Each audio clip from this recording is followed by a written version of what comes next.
이사야 58장 7절에서 12절까지 우리 함께 봉독합니다. 또 줄인 자에게 내 양식을 나누어 주며 유리하는 빈민을 집에 들이며 헐벗은 자를 보면 입히며 또 내 고력을 피하여 스스로 숨지 아니하는 것이 아니겠느냐. 그리하면 내 빛이 새벽같이 비칠 것이며 내 치유가 급속할 것이며 내 공의가 내 앞에 행하고 여호와 영광이 내 뒤에 호위하리니 내가 부를 때에는 나 여호와가 응답하게 했고 내가 부르짖을 때에는 내가 여기 있다 하리라. 만일 내가 너희 중에서 멍에와 손가락질과 허망한 말을 제하여 버리고 그린 자에게 내 심정이 동하며 괴로워한 자의 심정을 만족하게 하면 내 빛이 흑암 중에서 떠올라 내 어둠이 낮과 같이 될 것이며 여호와가 너를 항상 인도하여 메마른 곳에서도 내 영혼을 만족하게 하며 내 뼈를 견고하게 하리니 너는 물된 농산 같겠고 물이 끊어지지 아니하는 샘 같을 것이라. 내게서 날 자들이 오래 항폐한 곳들을 다시 세울 것이며 너는 역대에 파괴된 기초를 놓으리니 너를 걸어 무너진 데를 보수하는 자라 할 것이며 길을 수축하여 고할 것이 되게 하는 자라 하리라. 아멘. 네, 오늘은 12월 첫째 주입니다.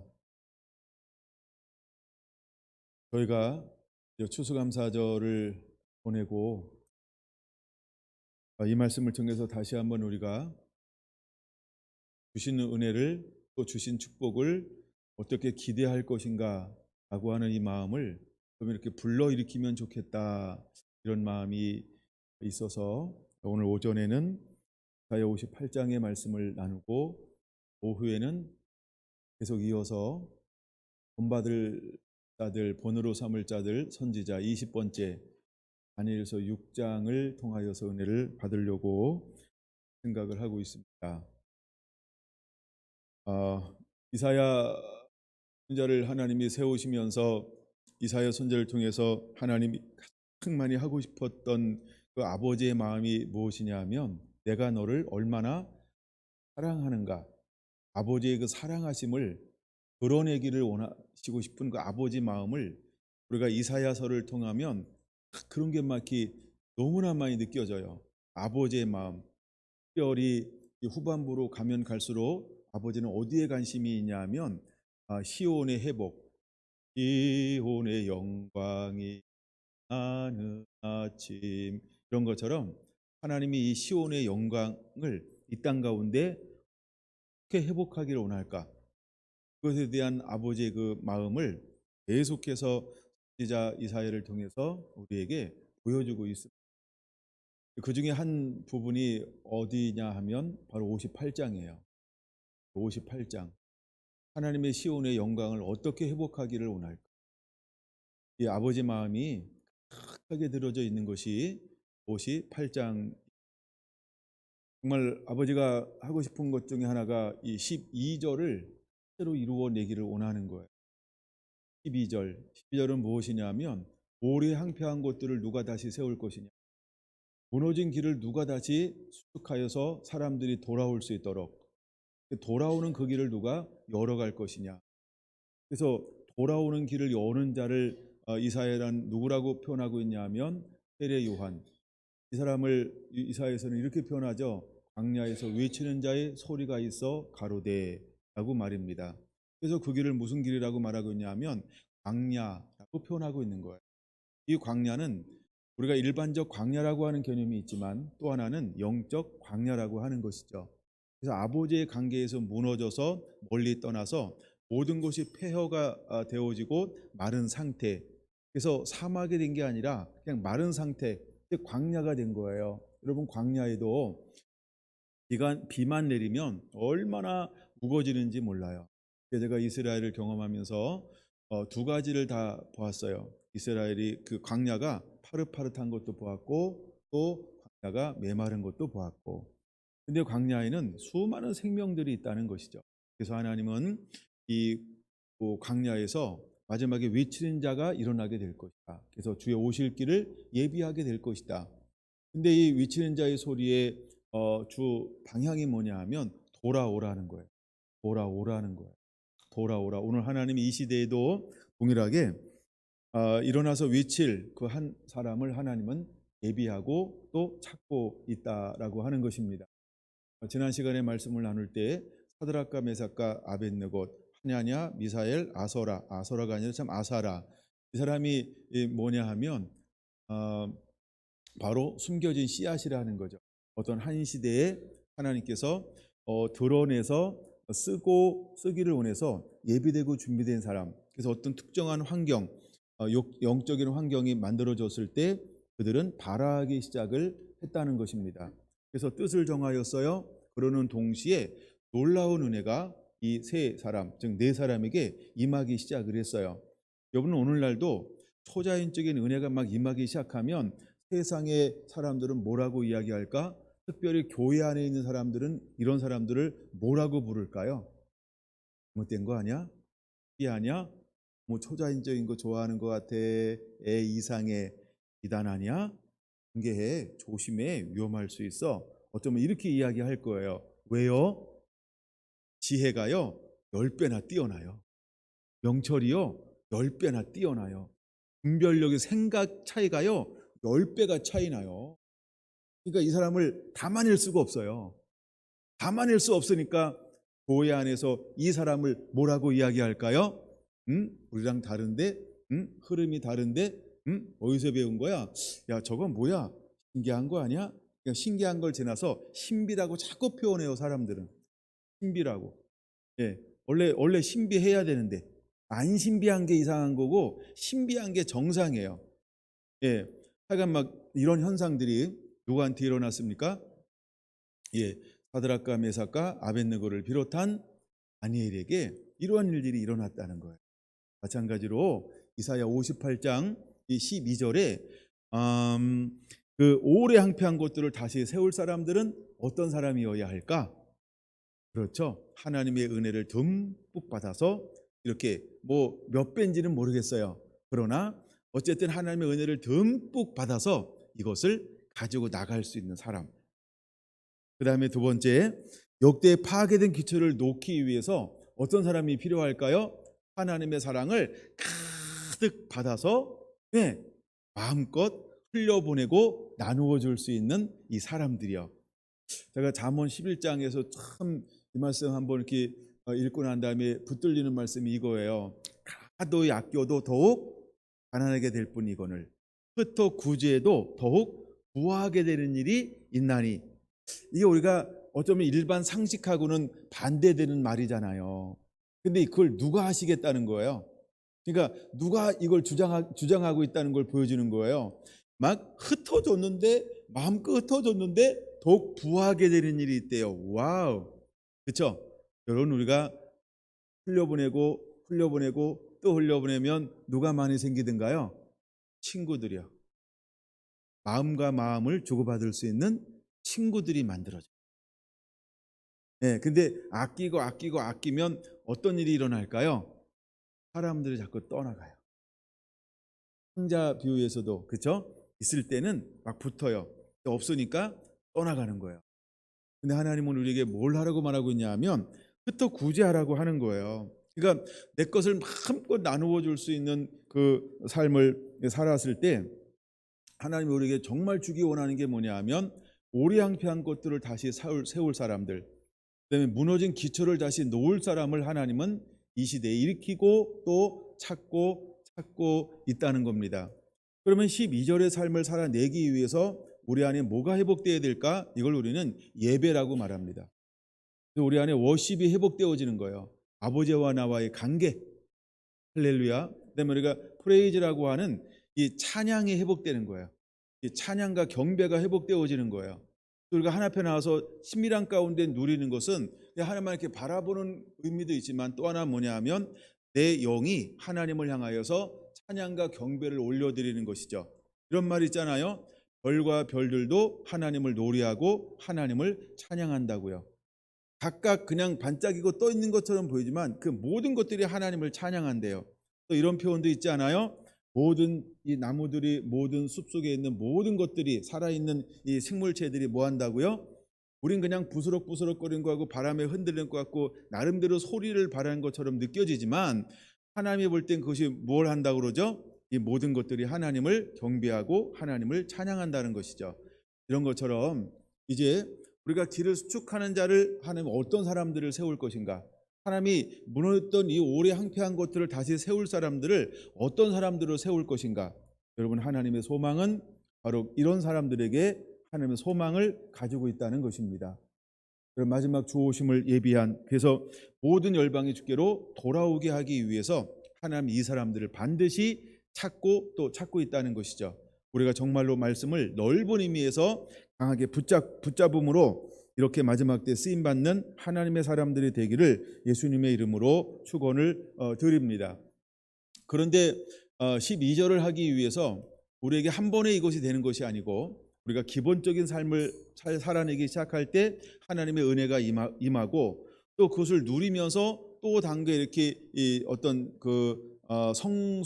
성장하면서 하나님은 우리가 12절의 삶을 살아낼 수 있는 사람으로 만들어가게 될 거라는 것입니다.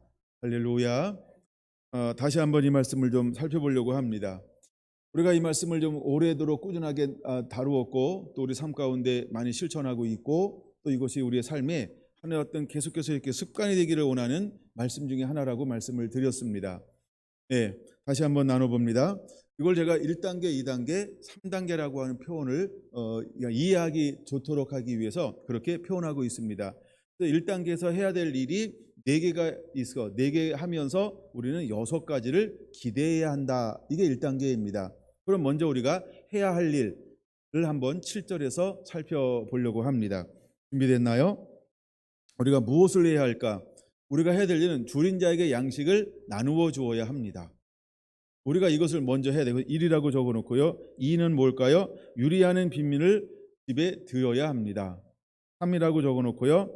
헐벗은 자를 보면 입혀야 합니다. 4라고 적어놓고요. 내 고륙을 피하여 스스로 숨지 아니해야 합니다. 이것이 우리가 해야 할 일이라고 하는 거예요. 여러분, 이것이 우리에게 하나님은 이거 하라고 말하고 있습니다. 마치 어떤 사람에게는 생뚱맞을 수 있어요. 생소할 수 있어요. 새로울 수 있어요. 이런 걸 어떻게? 이건 괜찮은데 이거는 좀 곤란한데 이런 것도 있어요. 특히 곤란한데 이 말이 아마 저기 있지 않을까 싶어요. 2번이요. 유리하는 빈민을 내 집에 들이며. 왜냐하면 오늘날 이제 우리 문화가 많이 바뀌었기 때문에 약간 좀 이렇게 거부감이 있을 수 있어요. 그러나 하나님은 문화를 떠나서 우리가 하기를 원하고 있다라고 하는 거죠. 그래서 우리 마음의 문을 열어서 이 말씀을 그대로 한번 실천해 가야 하고 실제로 실천하는 사람을 하나님이 원하고 있어요. 여러분, 이것을 1단계, 2단계, 3단계를 실천하는 사람을 한마디로 말하면 사랑하는 사람이라고 말할 수 있습니다. 정말 이웃을 내 몸처럼 사랑하는 사람이라고 표현할 수 있습니다. 시간 되면 마지막에 찾아볼 겁니다만 여기 보는 마태복음 25장의 말씀이 32절부터 46절까지 나오는 양과 염소를 마지막에 분리하는데 양은 어떤 삶을 살까? 이 삶을 삽니다. 이게 양이라는 겁니다. 염소는 어떤 삶을 살까? 이거 하면 아는데 안 하는 사람. 이 사람이 염소입니다. 여러분이 머리에 한번 만져보세요. 뿔 났나? 뿔이 없으면 양인 것 같아요. 근데 아직 그래서 이걸 실천하는 사람을 하나님이 찾고 있다라고 하는 거예요. 그래서 우리가 네 가지를 해야 됩니다. 첫째, 주인 자에게 양식을 나눠주는 겁니다. 근데 양식을 나눠줄 때 누구 걸 나눠준다고 말하고 있어요? 내 양식을 나누어주며 남의 거 위치 이동시켜서 마치 자기가 준 것처럼 하면 안 되고 자기 거를 줘야 된다. 주인 자에게 내 양식을 나눠주라고 했습니다. 여러분, 이것을 우리가 매일매일 또한 기회가 있을 때마다 여러분들이 실천하는 삶을 살아내고 있어야 할 줄로 믿습니다. 두 번째, 유리하는 빈민을 내 집에 드리는 것입니다. 우리가 나그네나 정말 힘들고 어려운 사람 어떻게 함께 할 수 있을까? 최대한 마음을 동원해서 우리가 할 수 있는 모든 걸 동원해서 여러분들 힘이 닿는 대로 실천하게 되기를 바랍니다. 네 번째는요, 헐벗은 자를 보면 입히며라고 했습니다. 헐벗은 자를 보면 입히며. 주변 여러분, 우리가 정말 이건 어떤 의미는 옷이 없어서 옷이라고 하는 거는 그 시대에 뭐냐 하면 자기가 가지고 있는 최소한의 전부라고 하는 거죠. 옷이라고 하는 그들에겐 전부라고 하는 거예요. 그 나중에 나중인가? 하여간 그냥 볼게요. 출애굽기 22장 같은 거 보면은 우리가 도덕법 같은 것을 할 때 이런 거죠. 옷을 저당 잡혔다라고 한다면 해가 지기 전에 그것을 뭐라고요? 돌려주라고 말해요. 왜? 그것이 그에게 전부이니까. 그래서 추위와 더위를 이겨내야 되는데 옷을 저당 잡혔단 말이에요. 그냥 없으면 어떻게 해요? 예, 그냥 하나 걸치고 산다. 그러면 밤에 이 추위를 견딜 수 없다는 거예요. 그러니까 돌려주라라고 먼저 출애굽기 22장, 23장의 말씀을 하고 있는 걸 볼 수 있어요. 도덕법을 말씀할 때 22장입니다. 그래서 하여간 우리가 헐벗은 자를 보면 입혀라라고 할 때 그들의 여러분 우리가 필요를 공급해 줄 수 있는 걸 어떻게 할 것이냐, 즉 최소한을 어떻게 도와줄 수 있는 것이냐, 즉 우리 주변에 아사할 수 있는 조건을 만들지 않아야 한다는 것입니다. 예, 정말 배고파서 아니면 굶주려서 그렇게 다른 거 할 수 있는 걸 만들지 말아야 된다, 이런 측면도 있고, 우리가 또 이제 정신적인 측면에서는 어떤 것도 있냐 하면 굉장히 어떤 요즘에는 이런 것도 많이 하잖아요. 너무 힘들고 어려서 견디지 못해서 스스로 잘못된 길을 선택하는 사람들이 한국에 굉장히 많습니다. 혹시 우리가 이런 사람을 알고 있다고 한다면 그들을 뭐하라고 그러는 거죠? 돌보라, 케어하라, 함께 가서 친구가 되어주라. 여러분 이런 부분도 이 단어, 이 말씀에는 포함이 되어지고 있는 것입니다. 그래서 우리가 헐벗은 자를 보면 어떻게 입힐 것인가, 실제 우리가 그렇게 손을 내미는 삶을 살게 되기 원합니다. 그 다음에 네 번째는 내 고력을 피하여 스스로 숨지 아니하는 것이 아니겠느냐. 고력이라고 하는 건 피를 나는 형제 자매들을 말하는데 그들이 어렵고 힘든 일을 볼 때 모른 척하지 말라는 거죠. 그래서 우리가 할 수 있는 한, 내가 할 수 있는 힘의 여분이 있는 한 함께 나누라고 하는 겁니다. 돌보라고 하는 것이죠. 우리가 여러분 그거 함께 해야 합니다. 그렇게 했을 때 하나님이 우리에게 주시는 결과가 6가지로 정의할 수 있는데 그냥 6가지는 제가 나눠서 6가지예요. 한번 6가지로 한번 보려고 합니다. 8절 봅니다. 그리하면 첫 번째는 내 빛이 새벽같이 비칠 것이며 라고 말하고 있습니다. 정말 하나님이 우리에게 4가지 삶을 살면 우리 안에 새벽 같은 빛을 비춰주겠다는 거예요. 매일매일 새롭게 하겠다는 거죠. 매일매일 새롭게 새 아침을 맞이하고 새 하루를 시작하게 하고 새 달을 시작하게 하고 모든 영역에서 하나님이 새 곳으로 우리에게 매일매일 맞이하게 하겠다라고 하는 놀라운 하나님의 은총이 숨어져 있습니다. 두 번째는요, 내 치유가 급속할 것이며, 우리가 4가지의 삶을 살잖아요. 그러면 치유가 굉장히 급속해지는 역사가 일어나게 될 것입니다. 이 말씀을 가지고 한 4년 5년 동안 실천하고 있는 어느 목사님 가정이 있는 거 아시죠? 근데 어제 잠시 통화를 하는데 이 잠시가 거의 한 1시간 넘게 통화한 거예요. 근데 그 말씀 중에 그런 얘기 하더라고요. 이제 우리가 그 절기를 지키면서 한번 자기의 삶을 뒤돌아보기 시작을 했대요. 근데 목사님을 만나고 이 말씀을 시작하기 전에는 1년에 병원비만 500만 원 이상을 썼다는 거예요. 의료비만. 근데 지금은 그게 뭐라고요? 성격하게 줄었다는 거죠. 예. 그러니까 정말 이 삶을 살아낼 때 어떤 역사가 일어나냐 하면 치유가 급속할 것이며, 할렐루야, 이 역사가 실제로 그 삶 가운데 이루어지고 있어요. 여러분 이 말씀은 실제로 우리가 4가지의 삶을 살면 6가지 중에 하나하나가 전부 이루어지게 될 걸 믿으시기 바랍니다. 그 다음에 세 번째는요, 내 공의가 내 앞에 행하고라고 할 때, 공의라고 하는 건 뭐냐면 공의의 하나님인데, 그냥 우리가 이걸 이렇게 보면 일단 이해하기 편할 것 같아요. 하나님의 말씀이 우리를 인도하게 될 것이다. 할렐루야. 그래서 여호와 하나님이 우리의 갈 길을 그렇죠, 하나하나 인도하게 될 거라고 하는 겁니다. 무엇하면 사랑하는 4가지의 삶을 살아내고 있을 때 하나님이 우리의 삶을 그렇게 인도할 거예요. 그래서 우리 정말 다음 세대에게 무엇을 물려주고 가르치는 게 가장 좋을까? 이 원리를 가르쳐 주는 것이 굉장히 중요하다라고 하는 것입니다. 제가 우리 아이들을 가르칠 때 계속해서 어릴 때부터 했던 것 중에 하나가 뭐냐 하면 자기도 먹고 남도 먹을 수 있는 여유분을 좀 주기 시작했다는 거죠. 근데 이 아이들이 자기도 먹고 남이 어려운 것이 있으면 이렇게 흘려보내더라는 거예요. 흘려보내더라는 거예요. 그래서 이제 나중에 그런 간증들을 듣고 그런 이야기를 들을 때 얼마나 마음이 뿌듯하고 좋은지 몰라요. 그러면 너무 기분이 좋아서 좀 더 용돈을 나눠줬던 그런 것들이 있어요. 물론 지금도 이 아이들이 그렇게 각자 있는 곳에서 지금도 그것이 그렇게 하고 있는 소식을 들을 때 얼마나 좋은지 몰라요. 그래서 그런 거 할 때마다 하여간 늘 이것을 기대하라라고 권면을 하고 있는 거죠. 우리가 여러분 하고 난 다음에 잊어버리는 것이 아니고 그래서 우리가 믿음으로 이걸 취하는 거예요. 믿음으로 청구하는 거예요.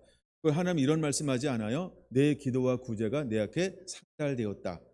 그러면 기도와 구제가 상달되었다. 하나님이 기억하신 바가 되었다는 거예요. 그러므로 우리가 때로는 오른손이 한 걸 왼손이 모르게 하는 것도 있지만, 여러분, 우리가 하나님과의 사이에서는 오른손이 한 걸 하나님 오른손이 이거 했어요 하면서 기적을 기대하세요. 왼손이 하나님 이거 했어요 하면서 하나님께 기대하세요. 할렐루야. 우리가 상달되어졌을 때 반드시 이런 역사가 일어나게 될 것입니다. 그래서 하나님은 세 번째, 내 공의가 내 앞에서 행하게 될 것이다. 네 번째, 여호와의 영광이 내 뒤에 호위하리니. 여러분, 우리가 네 가지의 삶을 살면요, 영광이 우리를 호위한대요. 영광이 호위하다라고 하는 건 뭐냐 하면, 우리가 이런 표현을 쓰죠. 보디가드.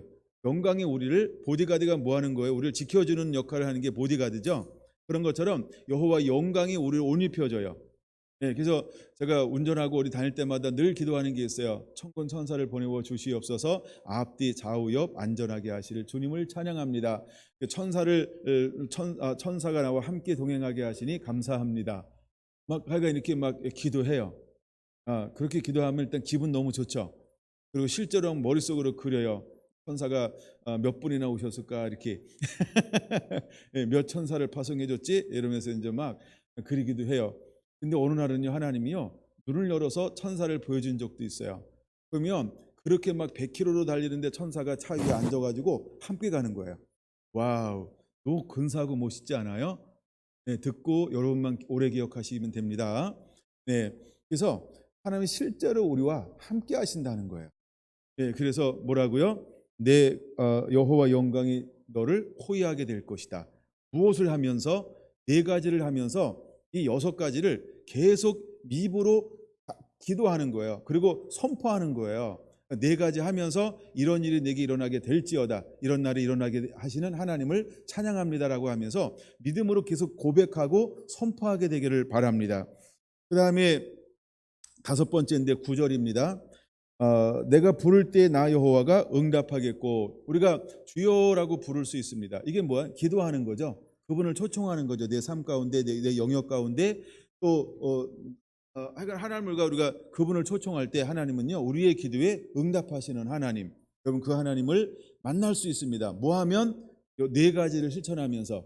그러니까 기도 응답이 굉장히 빨라지게 될 거라고 하는 걸 믿으시기 바랍니다. 마지막 6번째는요, 이렇게 말하고 있습니다. 9절, 내가 부르짖을 때 내가 여기 있다 하리라.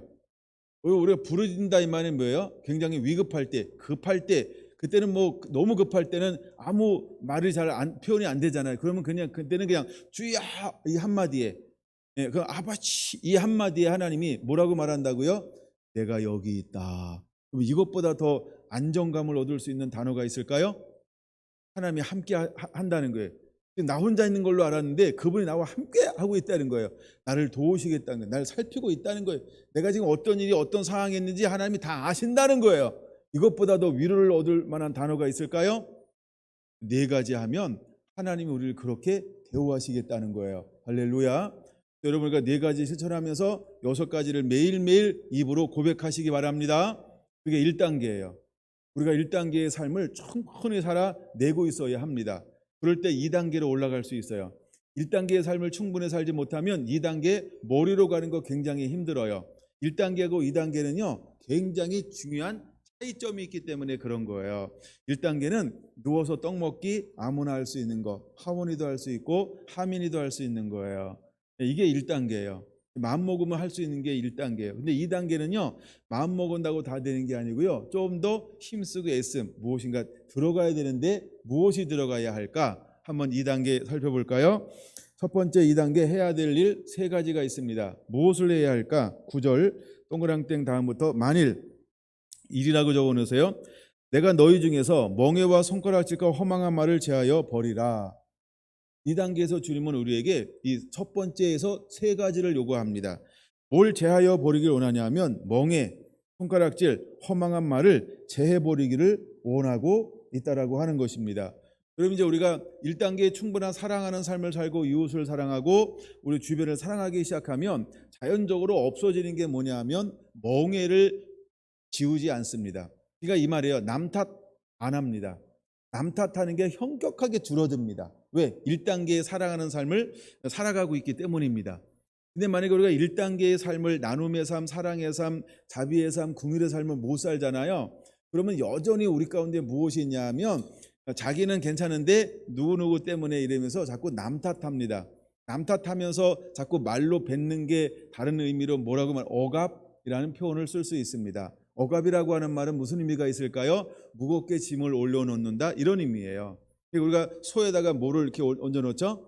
멍에를 이렇게 씌우잖아요. 그런 것처럼 무거운 짐을 대신 올려놓는다. 근데 그거는 누가 져야 될 것인데 내가 져야 될 것인데 그래서 자꾸 우리가 핑계를 대고 이유를 대고 남 탓할 수 있고 그게 억압이라는 거예요.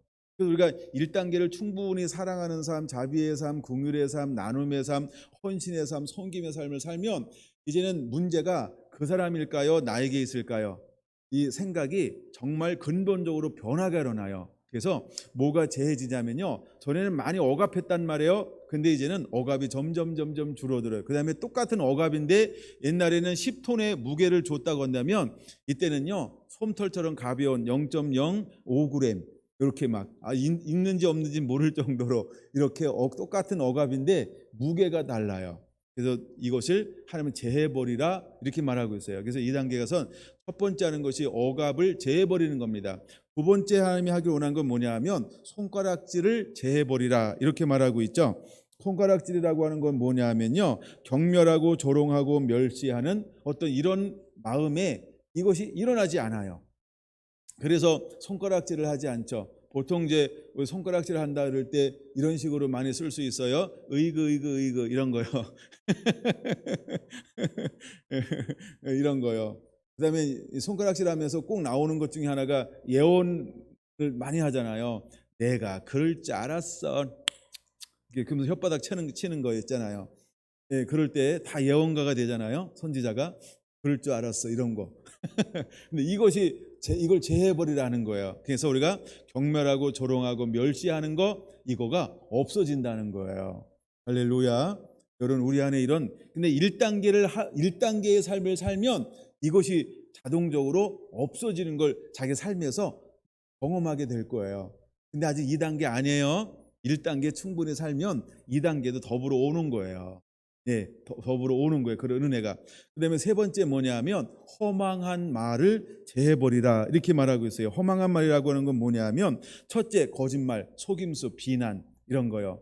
우리가 제일 많이 하는 게 뭐예요? 거짓말 이런 걸 많이 할 수 있잖아요. 우리 어떤 분이랑 교제하다 보니까 어떤 직업을 가졌는데 그 직업의 영업 활동을 하기 위해서는요 사람들을 만나서 늘 약간 이렇게 뻥튀기, 약간 과장, 거짓말을 하지 않으면 영업을 할 수가 없었다. 그래서 몇 개월 다니다가 나왔대요.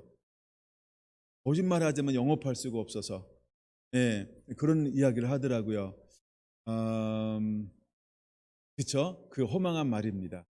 정말 누가 하나님의 사람으로 살아갈 때 하나님이 우리에게 뭘 요구할까? 첫째가요, 멍에를 씌우지 않는 거요. 둘째가 손가락질을 하지 않는 거요. 셋째가 허망한 말을 하지 않는 거예요. 그래서 이것을 제해버리라. 이것이 2단계 1번 이렇게 우리가 기억해야 합니다. 여러분은 어떤가요? 요즘에 한 달만 한번 뒤돌아보세요. 억압하셨나요? 이제 우리가 억압할 수 있다는 걸 가정에서 많이 할 수 있어요. 남편은 아내에게, 아내는 남편에게, 또 두 번째 부모는 자녀에게, 자녀는 부모에게. 요즘에 자녀도 세잖아요. 네, 그래서 자녀도 부모에게 억압할 수 있어요. 왜 엄마는 나한테만 그래? 이러면서 하지 마. 이게 억압이죠. 예. 그러니까 막 또 뭐 너 제발 좀 이렇게 좀 해줬으면 좋겠다. 뭐 딸아 아들아 뭐 이러면 이런 이게 이제 보이지 않는 무형의 억압. 예. 여러 가지 하여간 우리가 이런 것이 있어요. 하여간 그래서 여러분 한 달 동안 뒤돌아보세요. 이 세 가지 부분이 어땠는가? 자유한가요? 쳐다보는 분이 갑자기 고개를 많이 숙여서 그냥 무언의 언어로 제가 알아듣겠습니다. 네. 그래서 2단계에서는요. 1번 이 세 가지를 제해버리라 이렇게 말하고 있어요. 그다음에 두 번째 2단계 두 번째는 뭐냐면요. 10절인데 줄인 자에게 내 심정이 동하며 라고 말했어요. 줄인 자를 딱 보면 내 양식을 나누어 주는 게 1단계잖아요. 근데 딱 줄인 자를 보면요. 내 심정이 동한다. 이게 뭐예요? 같은 마음이 든다는 거예요. 같은 마음이 들어서 마치 이게 그 사람의 문제가 아니라 나의 문제처럼 내가 같이 이렇게 막 마음을 나눠요. 마음을 나니까 1단계에서 주인자에게 내 양식을 나눠줄 때는요, 예를 들어 이런 거야. 비닐봉지에다가 다가오는 5,000원짜리 사과를 그냥 한 개나 두 개를 나눠주고 왔다. 근데 이번에는요, 봉지째 돌 수밖에 없고요. 이것 가지고 될까? 다시 시장 갔다가 사과 한 박스 사서 더 주고 오는 거. 이게 심정을 동하는 거예요. 심정을 동하는 거. 내가 꽁치를 사가지고 오는데 갑자기 어느 대문을 앞에 지나가다 보니까 여기는 어떻게 살지? 감동이 와서요. 꽁치를 다 주고 이것 가지고 마음에 안 차서 다시 시장 가가지고 삼겹살 3근을 끊어서 다시 갖다 주고 오는 거. 이런 것들이 심정이 동한다 이런 표현이라는 거예요. 그러니까 뭔가 막 했는데도 양이 안 차고 늘 부족한 것 같고 더 필요한 것 같고 막 도와줘야 될 것 같고 내가 섬겨야 될 것 같고 나눠야 될 것 같은 이 마음이요 막 더 일어나는 거예요. 이것을 마음이 동한다 이런 표현을 이런 표현이라는 거예요. 여러분 이해가 되시나요? 그래 본 적도 있잖아요, 그렇죠? 근데 이것이 이제 우리 삶 가운데 어쩌면 일상적으로 바뀌어야 된다라고 하는 거죠. 어떤 거는 막 이런 거 있잖아요. 우리가 하나님께 드릴 때에도 물론 내가 10,000원 드리면 될까 했는데 그런 거지 안 되겠는데 10,000원 더 얹어서 20,000원 드려야지 이런 게 막 올 때 있는 것처럼 우리가 이웃을 도울 때도 그런 마음이 막 들어요. 이것이 줄인 자에게 내 심정을 동하며 이런 의미라고 하는 거예요. 여러분들이 정말 이웃에게 한번 이렇게 그때는요 뭘 하지 않아요? 아이고 내가 너 그렇게 행동하고 그런 생각을 가지고 있으니까 그렇게 살 수밖에 없지 너는 그렇게 살아도 괜찮아 이 마음이요 2단계에서는요 안 생겨요. 어떤 분은 이제 우리가 알기 때문에 더 못 주는 경우가 있잖아요. 알기 때문에 너는 고생해봐야 정신 차려. 아이고 내가 너 그렇게 하니까 너 이렇게 산다. 이거 그러니까 이렇게 하지 말고 좀 이렇게 좀 해봐. 어떤 아니까 막 이런 게 막 나가잖아요. 그게 뭐라고요? 억압일 수 있고, 허망한 말일 수 있고, 손가락질일 수 있고. 그러니까 이제 1단계의 삶을 충분히 살았으니까 2단계에서는 뭐가 없어요? 그래서 먼저 2단계에서는요 이 3가지를 먼저 제해버려라 이렇게 말하는 거예요. 그 다음에 두 번째 뭘 하는 거예요? 주인자에게 내 심정, 마음이 움직이는 거예요. 이게 원리가 있는 거예요. 그래서 하나님 마음이 움직이게 만들었어요. 그럼 2단계 세 번째는 뭘까요? 이렇게 말합니다. 그 다음 뭘까요? 괴로워하는 자의 심정을 만족하게 하면 이라고 말합니다. 그냥 심정이 동하는 것도 대단한데 이제는 괴로워하는 자를 어떻게 하라고요? 주님이 만족하게 하라는 거예요. 여러분 만족을 경험해 본 적이 있습니까? 누군가가 나에게 찾아와서 내 심정을 시원할 때까지 그렇게 만져준 경험이 있습니까? 우리가 인생을 살다가 이런 경우는요 정말 한 손가락으로 꼽아볼 만할지도 몰라요. 어쩌면 한 개도 꼽을 수 있는 게 떠오르지 않을 수도 있어요. 네. 근데 하나님은 우리에게 무엇을 요구합니까? 야, 너 이제 괴로워한 자를 만족시켜야 돼. 이걸 요구한다는 거예요. 괴로워한 자가 있으면 만족시켜야 돼. 이걸 요구한다는 거예요. 여러분 우리가 이런 마음이 있을 때 이런 가정을 통해서 하나님 우리에게 무엇을 만들어낼까요? 아버지 마음을 만들어내는 거예요. 여러분 우리의 마음의 이 훈련은 하루아침에 되지 않습니다. 우리의 삶의 변화는 하루아침에 일어나지 않습니다. 그래서 하나님께서 먼저 우리에게 낮은 단계에서 즉 1단계에서 충분히 나누어주고 흘려보내고 긍휼히 여기고 불쌍히 여기고 헌신하고 희생하고 해보는 걸 끊임없이 해보게 하는 거예요. 그래서 1단계 4개가 바로 그런 겁니다. 주인자에게 내 양식을 나누어줘라. 헐벗은 자를 보면 입혀라. 유리하는 빈민을 보면 내 집에 들어라. 내 혈육을 피하여 스스로 숨지 말라. 이것을 충분하게 우리가 해야 뭘 할 수 있다? 2단계를 할 수 있는 거예요. 여러분들이 1단계의 삶이 아주 삶의 습관이 되기를 원합니다. 일상이 되기를 원합니다. 다시 1단계를 해야 합니다. 그러면 1단계에서 누릴 수 있는 6가지 축복만 누려도요, 와우, 삶에 어마어마한 하나님의 변화가 주어지는 걸 경험할 수 있어요. 그 은혜로 말미암아. 할렐루야, 할렐루야. 여러분 1단계 6개의 축복 너무너무 귀한 거예요. 나는 그 중에 한두 개만 받아도 완전히 막 띵호하겠다. 이런 마음이 들 정도로 너무 좋은 거 아닌가요? 아니 여호와 영광이 호의를 받는다. 너무 좋잖아요. 저는 저 집회를 막 하고 막 이럴 때마다 제가 원하는 게 뭐냐 하면 여호와의 그 교회에 맞는 말씀을 내게 주시옵소서. 이게 뭐예요? 여호와의 공의가 내 앞에 행하며. 나는 몰라요. 거기 어떤 말씀이 필요한지. 근데 하나님께서 앞서가셔서 무엇이 필요한지 내게 저렇게 마음에 감동을 주세요. 그러니까 내가 어떤 삶을 살아야 돼요? 1단계 삶을 살면 우와 이렇게 막 그걸 막 기대할 수 있는 거예요. 예, 참 제가 좋아했던 말씀이 영광이 날 호위한다고. 나 이런 개념의 말씀을 성경에서 그렇게 제가 이렇게 딱 다가올 정도로 많이 은혜 받은 게 별로 없었어요. 근데 이 말씀을 딱 읽다가 우와 영광이 나를 호위한데 와 너무 이게 막 재지게 좋은 거예요. 막 기분이 막 그래서 막 정말 막 기쁨이 넘치고요. 막 춤을 추고 싶은 영광이 나를 호위한다. 우와 뭐 하면 네 가지 하면 네 가지 해야 되겠다. 그렇게 처음에 이렇게 은혜 받은 적도 있었어요. 2단계, 1단계를 충분히 하면 2단계 그렇게 삶을 살 수 있는 거예요. 그 2단계는요, 1단계를 하지 않으면 2단계는요, 부분적으로 자기가 할 수 있어요. 부분적으로. 누구한테? 가장 친밀한 자에게. 우리가 인생 살면서 가장 친밀한 친구 1명 정도는 있을 수 있잖아요. 그렇죠? 그러니까 그에게만 할 수 있는 거예요. 이게 그에게만. 근데 하나님이 이것이 특별한 사람에게만 하기를 원하는 게 아니라 누구에게 하기를 원하는 거예요? 그렇죠? 보편적인 수많은 다수들에게 이 삶을 살기를 원하고 있는 거예요. 그래서 우리가 1단계를 충분히 해야만 2단계의 이 삶을 살 수 있다는 거예요. 여러분에게 은혜가 넘쳐나게 되기를 원합니다. 할렐루야. 그래서 이제 2단계 억압, 그 다음에 손가락질, 그 다음에 허망한 말을 재버리게 되길 바랍니다. 그 다음에 줄인 자에게 내 심정을 동하게 되길 바랍니다. 세 번째, 괴로워한 자의 심정을 만족하게 해야 한다는 거예요. 제가 이걸 처음 강의하는 교회 가서는 꼭 하는 얘기가 뭐냐 하면 이제 심리학자들의 이야기를 인용합니다. 뭘 인용하냐 하면 거기 제가 한번 본 거예요. 이렇게 자료를 살피다가 괴로워하는 자, 마음에 상처받은 사람을 위로받는데 도대체 얼마 기간이 평균적으로 걸리는가 이런 걸 한번 어디 하나 있더라고요. 했더니 2년 걸린대요. 한번 마음에 상처를 받으면 이것을 마음을 푸는데 2년 정도, 이게 평균이에요. 그러니까 더 빠른 사람도 있고 늦은 사람도 있는데 그럼 2년 동안 어떤 거예요? 아이고 미친년 왜 왔어? 지랄하고 있네. 근데도 가서 막 미친 척하고 막 설거지 해주고 가서 수다 떨고 그냥 막 이렇게 나 간다. 아이고 그래 간다. 그 다음에 또 가야 돼. 아니, 다음에 안 가잖아요. 그러면 저런 외인수 저거 내가 이래가지고 정말 마음이 더 상해. 근데 마음이 괴로워한 자는 진짜 그런 거예요. 마음이 괴로울 때는 누가 오는 거 좋아해요? 싫어해요? 싫은데 안 오면 또 막 화가 나잖아요. 그렇죠? 묘합니다. 사람의 심리라고 하는 게. 네, 그래서 지랄해도 가야 돼. 그게 괴로워한 자의 마음을 만져주는 거예요. 이해되셨죠? 네, 제가 말을 좀 거칠게 해도 상황이 좀 이게 리얼한 단어이기 때문에 이해하시고요. 그래서 하나님은 우리에게 괴로워한 자를 그렇게 심정을 만족할 때까지 만족시키라는 거예요. 근데 이 만족이라는 말만 없어도 이렇게 씨름하지 않았을 거예요. 근데 하나님 만족하려는 거예요. 제가 정말 힘들고 어려운 시절이 있었잖아요.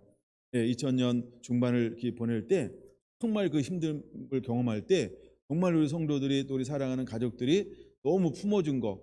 그러면서 제가 이거를 실제로 저는 이걸 느낀 거예요. 실제로 이게 무엇인지 이게 어떤 의미인지를 너무너무나 뼈저리게 깊이 느낄 수 있었어요.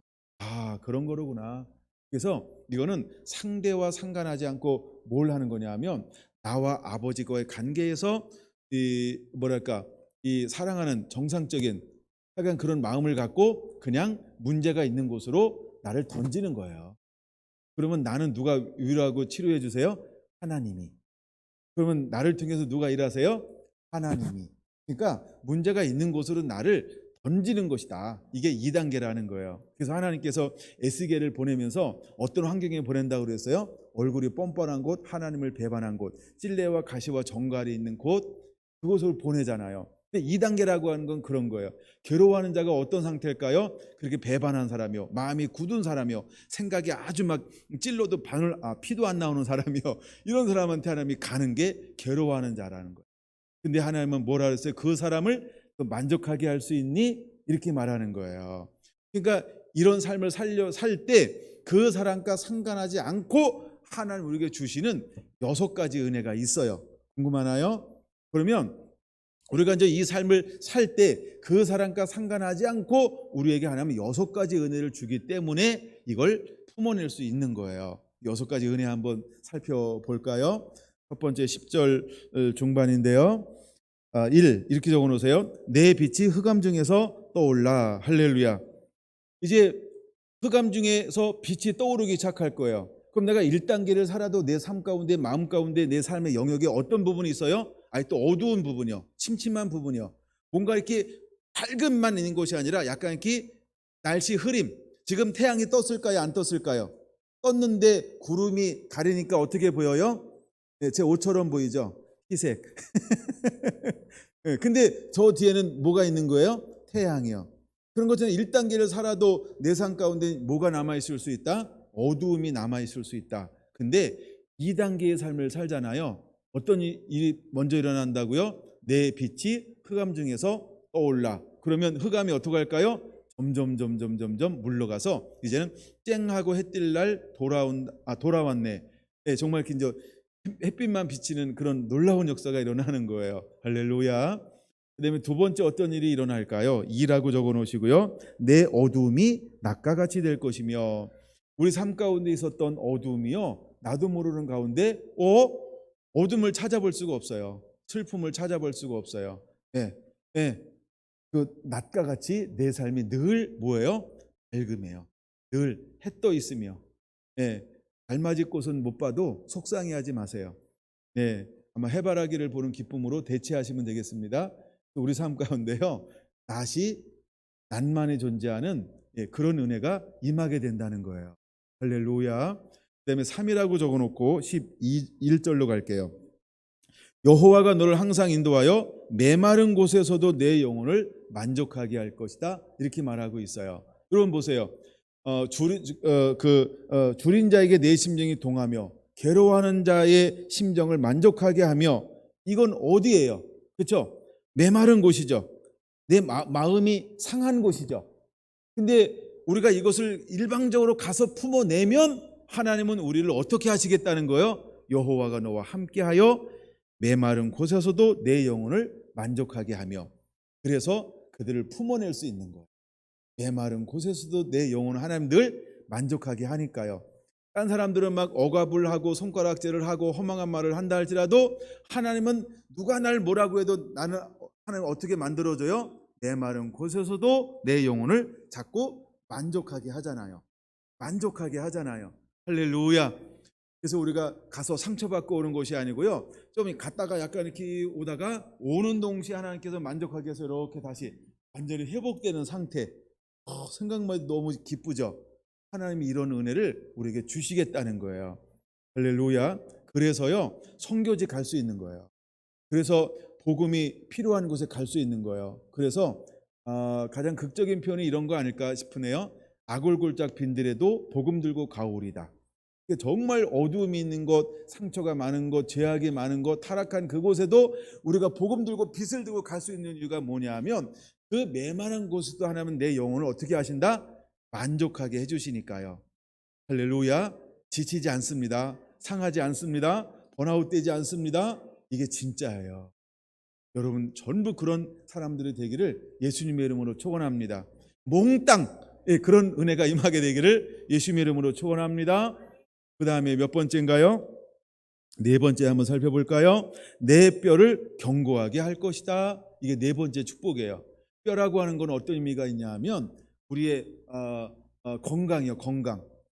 보통 우리가 피를 어디서 만들어내냐라고 할 때 어디서 만들어내죠? 너 골변이 이러잖아요. 골비면 안 돼요. 뼈에서 피를 만들어내는 거예요. 적혈구와 백혈구 또 여러 가지를 만들어내서 우리의 몸에 생명이 어디 있다고 그래요? 피에 있다. 레위기 말하고 있는 것처럼 우리 몸에 생명을 만들어내는 게 뭐냐 하면 피에 뼈예요. 그래서 하나님께서 우리의 뼈를 견고하게 하겠다, 이 말은요, 우리의 건강을 견고하게 하겠다, 이런 거예요. 여러분 자 보세요. 우리가 몸에 병에 잘 안 걸리는 것은 뭐가 좋기 때문에 병이 안 걸리는 거예요? 면역력, 면역체, 면역력이라고 보통 이야기하죠. 그렇죠? 뼈를 견고하게 해요. 그럼 뭐도 좋아질까요? 면역력도요. 병균이 딱 들어왔다 그러면요, 면역력이 좋아서 막 싸워요. 아 열나, 개운. 막 갑자기 싸울 때 열나, 그런데 개운. 뭐 견고해져 가지고 이야, 병에 안 걸리는 거예요. 할렐루야, 할렐루야. 우리가 이 삶을 살잖아요. 그래서 마음의 기쁨은 양약이 되나니, 이제 잠언에 있는 이 말씀인데, 근심은 뭐를 상하게 한다? 뼈를 상하게 한대요. 그러니까 보세요. 2단계의 삶을 막 사랑하는 삶을 사니까 내 마음에 뭐가 없어요? 근심이 없고 기쁨이 있으니까 뼈가 막히 자기 역할을 잘 감당해 가지고요, 내 뼈를 견고하게 하시는 하나님의 은총 가운데 뼈에서 할 수 있는 여러분 전부요, 뼈대 좋은 집안으로 하나님이 만들어 줄 거예요. 할렐루야. 뭐 이렇게 통뼈 아니오다가 뼈대가 좋은 집안 가문으로, 믿음의 가문으로 전부 만들어 주겠다는 거예요. 그러므로 2단계를 꼭 실천해야 합니다. 그다음에 2단계 실천하면요, 몇 번째죠? 5번째 오는 놀라운 축복이 있어요. 하나님이 우리를 이제 동산인데 어떤 동산으로 만들어 주길 원하냐면요, 시작. 너는 물된 동산 같겠다. 이렇게 물된 동산으로 만들어 주겠다는 거예요. 할렐루야, 할렐루야. 하나님이 우리가 2단계의 삶을 살잖아요. 물된 동산이 되게 한다는 거예요. 물된 동산이요. 물된 동산은요, 어떤 의미가 있냐면, 무엇을 먹을까 마실까 입을까, 나 이거 원하는데, 나 이것도 원하는데, 나 저것도 원하는데, 저런 거 원해도 되나? 사치인가? 아니 넌 필요해. 있잖아, 이렇게 다 공급해 주겠다 이 말이에요. 이해가 되셨나요? 이제 혼자 놀고 있는 거 아닙니다. 같이 하는 겁니다. 하나님이 우리에게 필요한 거를 공급해 주겠다, 이런 의미가 내가 너를 물된 동산같이 만들 것이다, 이 의미라는 거예요. 우리가 가끔 그럴 수 있잖아요. 우리가 매일매일 사과만 먹었다 그러면 또 뭐도 먹고 싶어 할까요? 네, 감도 먹고 싶잖아요. 우리 집사님 감을 빨리 잡으셨네요. 감을 먹고 싶다 그러면 그 다음엔요, 사과도 주고 감도 주고, 또 뭘 먹고 싶어 하세요? 뭐 없어요? 네, 족한 줄로. 예. 그러니까 막 귤을 먹고 싶다 그러면 하나님이 사과도 주고 감도 주고 귤도 주고, 이게 물된 동산이라는 개념이에요. 물된 동산, 그냥 내 수준에서만 하는 게 아니고요, 물된 동산이라고 하는 것은 그냥 우리가 무엇인가 원한다 그러면 그것이 하나님이 필요가 채워지는 것, 이것이 물된 동산 이 안에 포함되어져 있는 거예요. 할렐루야. 여러분들 이런 은혜를 주시겠다는 거예요. 뭐하면? 억압과 손가락질과 허망한 말을 제해버리고 누린 자에게 내 심정을 동하며 괴로워하는 자의 마음을 만족하게 하는 삶을 살아내고 있을 때, 하나님은 우리에게 우리를 5번째 축복, 내가 너를 모든 필요를 채워줄게, 이런 거예요. 여러분, 모든 필요를 채워준다라고 하는 말씀이 성경에 여러 군데 기록되어져 있는 거 아시죠? 예를 들어 우리가 지난 시간에 봤던 시편 1편 3절에요. 2절 뭐죠? 여호와 율법을 즐거워하며 그 율법을 묵상하는 자로다. 이게 복 있는 사람이에요. 그는 시냇가에 심은 나무처럼 그 행사가 다 형통하리로다. 형통이 뭐예요? 필요가 전부 채워지게 될 것이다. 그런 것처럼 하나님은 우리가 물된 동산이 되어서 필요를 다 채워주겠다, 이렇게 말씀하고 있는 거예요. 할렐루야. 제자들이 한 번은 예수님께 우리가 어떻게 기도하기를 원할까 기도를 가르쳐달라 그랬어요. 그랬더니 마태복음 6장에 주님 기도를 가르쳐 주는데, 일용할 양식을 내게 주옵시고, 이렇게 말합니다. 그럼 일용할 양식, 여러분 오늘 한 가지만 먹을 건가요? 여러 가지 반찬값 먹죠? 우리는 삼식이가 아닙니다. 삼식이가 아니고 우리 뭐 삼찬이 아닙니다. 그렇죠? 반찬이 많잖아요. 그런 것처럼 하나님 우리에게 필요를 채워준다, 이런 의미라는 거예요. 너무 길게 하면 그럴 것 같아요. 6번째인죠. 6번째 하나님께서 2단계 하면 뭘 채워줄까요? 물이 끊어지지 아니하는 샘 같을 것이라. 할렐루야, 할렐루야. 물이 끊어지지 않은 샘이요, 마르지 않는 샘이요, 마르지 않는 샘이요. 그럼 이 샘의 근원은 누구일까요? 그렇죠. 에레미야 3장 5장에 말하고 있는 것처럼, 3장이죠. 물의 생수의 근원인 나 여호와를 버린 것과 그들은 스스로 웅덩이를 팠어요. 근데 생수의 근원이 누구라고 말하고 있다고요? 여호와 하나님. 내가 주는 물을 먹는 자는 다시 물 기를 필요가 없나니 예수 그리스도. 할렐루야. 그 다음에 성령님. 그래서 우리가 성부, 성자, 성령 이 삼위 되신 그분이 우리의 근원이 되어 주시겠다 이렇게 말씀하고 있는 거예요. 무엇하면 2단계 세 가지의 삶을 살면 우리가 해야 될 게 뭐라고요? 허망한 억압, 허망한 말, 그다음에 순서가 바뀌었어요. 예, 억압과 그다음에 허망한 말과 그다음에 하나 뭐였죠? 한번 바뀌니까 생각이 안 나네요. 예, 손가락질가. 예, 손가락질을 제해 버리는 거예요. 그다음에 두 번째는요, 줄인 자에게 내 마음을 함께 하는 거예요. 그다음에 세 번째는요, 괴로워한 자의 마음을 만족하게 하면 하나님이 우리에게 복의 근원이 되어 주시겠다. 할렐루야. 복의 근원이 되어 주시겠다. 그래서 빌립보서에 말하고 있는 것처럼 우리가 풍족한 대로 필요한 모든 것들을 하나님이 넉넉하게 공급해 주신 하나님 우리와 함께 하겠다는 거예요. 자, 그럼 이제 이렇게 2단계의 우리가 삶을 살아요. 그러면 하나님이 원하는 건 이제 3단계 12절의 사람을 만드는 거고 이런 사람이 일어나기를 원하는 거거든요. 그럼 12절에 자 보세요. 우리가 1단계의 축복을 가지고 있어요. 2단계의 축복을 가지고 있어요. 그럼 이걸 가지고 딱 그 길이 무너진 곳으로 나갔다. 오래 항폐한 곳으로 딱 나갔다. 그러면 길을 세울 수 있을까요? 충분히 세우죠. 그 다음에 오래 항폐한 것도 어떻게 할 수 있을까요? 다시 기경할 수 있겠죠. 다시 기경할 수 있겠죠. 그래서 하나님 우리에게 뭘 요구하는 거냐 하면 너 이 삶을 살아 라고 요구하고 있는 것입니다. 할렐루야. 제가 오늘 이 말씀을 나누는 이유는 절기를 익히고 난 이후에 여러분들이 신명기 16장 15절의 말씀을 왜 붙잡고 17절 말씀으로 왜 우리가 삶을 살아내야 되는가를 다시 한번 도전 주고 싶었던 그런 마음이 있었어요. 하나님의 복을 주신 대로 우리가 힘을 헤아려 자원하는 예물을 드렸어요. 그런 다음에 하나님 우리가 뭘 기대하라고 말하고 있어요? 내 물산과 그다음에 내 손으로 하는 모든 것에 복 주실 것이니 할렐루야. 우리가 이 두 가지를 기대하시기 바랍니다. 이 두 가지를 기대하시기 바랍니다. 이 두 가지를 기대하시기 바랍니다.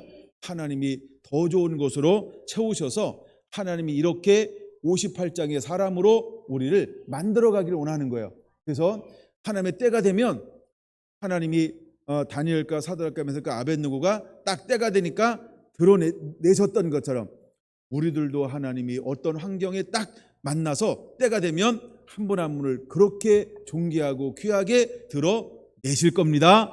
여러분들이 그 믿음의 주인공 되기를 예수님의 이름으로 축원을 드립니다. 아멘.